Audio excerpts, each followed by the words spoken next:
So here I have a backstrap weave. It's more of a zoomed in version, as you can see, and it's with thicker thread, so you guys can actually see what actually happens on a smaller scale of a backstrap loom. So here you can kind of see the setup of the 7/6 that I mentioned, and we can see the main sticks, 1, 2, and then we have the separator, the main separator, our 2 heddle sticks, and then with our tools and with our beater, that equals 7.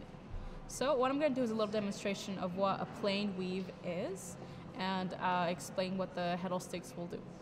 So the heddle sticks are comprised of A and B, or 1 or 2, depending on whatever you like. Here you can see that I have my warp strings and my weft strings. You can also see that this is a continuous one, and I have the same thing in the background. And I'm going to demonstrate a little bit of what a backstrap loom is. So here I have the sticks, the 7/6 that I spoke earlier about set up. So I have 1, 2, 3, 4, 5 sticks on this, and then 7 if you count the other one. And what it is that with these heddle sticks, as you can see, they are tied by string.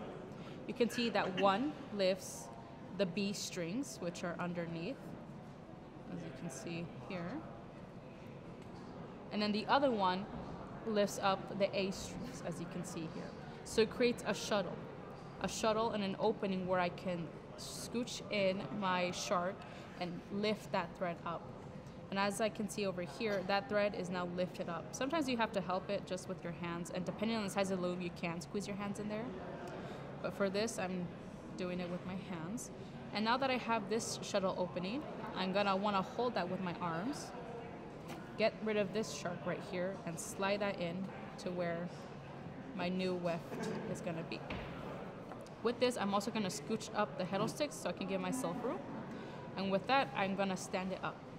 As you can see, I made the shuttle bigger, and now I can grab my warp string here and slide that in.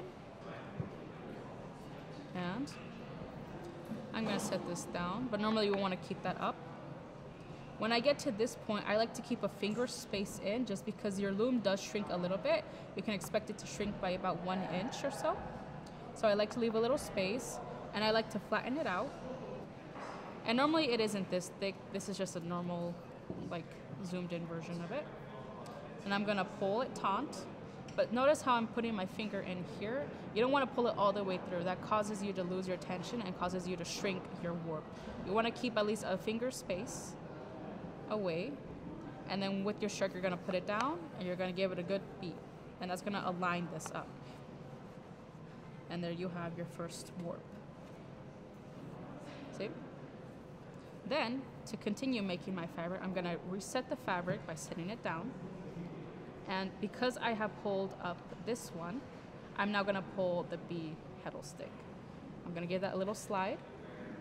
And as you can see here, it opens up the new strings, which causes a cross. So I'm opening up a new shuttle here. And with that, I'm gonna shove my shark back in, and I'm gonna stand it up on its own. Made that shuttle enough for my weft to go through, and over again.